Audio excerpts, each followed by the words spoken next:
odamlar istehkomiga e'tiborlik. Ular hammani tekshirib kirdirishardi. Ularning asbob-uskunalari bor edi. Zombiylik yoki zombiy emaslikni aniqlaydigan. Do'stim Javohir juda yaxshi yigit ekan. Undagi zombiylik alomatlarini asbob-uskunalar aniqlamadilar, chunki u zombi emas edi. U deyarli odam edi. Uning zombi kasalligi hech kimga yuqmasgan.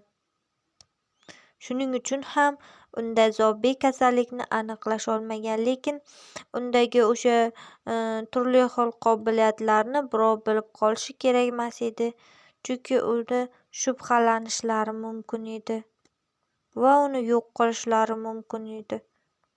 U esa hech kimga zarar yetkazishni istamasdi va zarar yetkazmasdi ham, faqat unga hujum qilgan tentak zombiylarni va hayvon zombiylarni, qizil toshmali zombiylarnigina yo'q qilar edi xolos.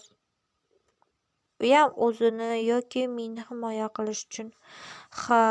U tentak zombiylarga farqi yo'q edi. 24 soatda bir chuqurga o'zlari tushib olib, o'sha yerdan chiqolmay o'lib ketishaverishardi.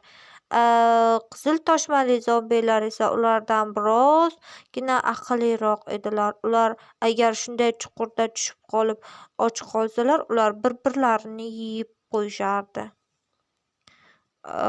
Va tentak zombiylarni ham. Shuning uchungina ular tentak zombiylardan ko'ra 1-2 kunga ko'proq yashashardi.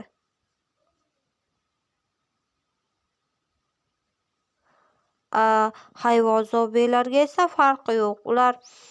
Ular tentak zombilarni ham, qizil toshmali zombilarni ham, odamlarni ham kim to'g'ri kelsa hammasini yeb ketishaverishardi. Hattoki gibridlarga ham hujum qilishardi. Ya'niki mening do'stim Javohir ham gibrid edi. Unga ham ular hujum qilishardi, lekin ular do'stim Javohirdan ko'ra kuchsiz bo'lishardi. Shuning uchun ham yengilishardi. Ularni o'ldirish osonroq bo'lardi. Bularning barchasi ham biologik mavjudotlar edilar. Bular qanday kelib chiqib qolganini hali biz topa olmagandik, chunki bu voqealar boshlangandan buyon biz qochib qolish bilan ovora edik.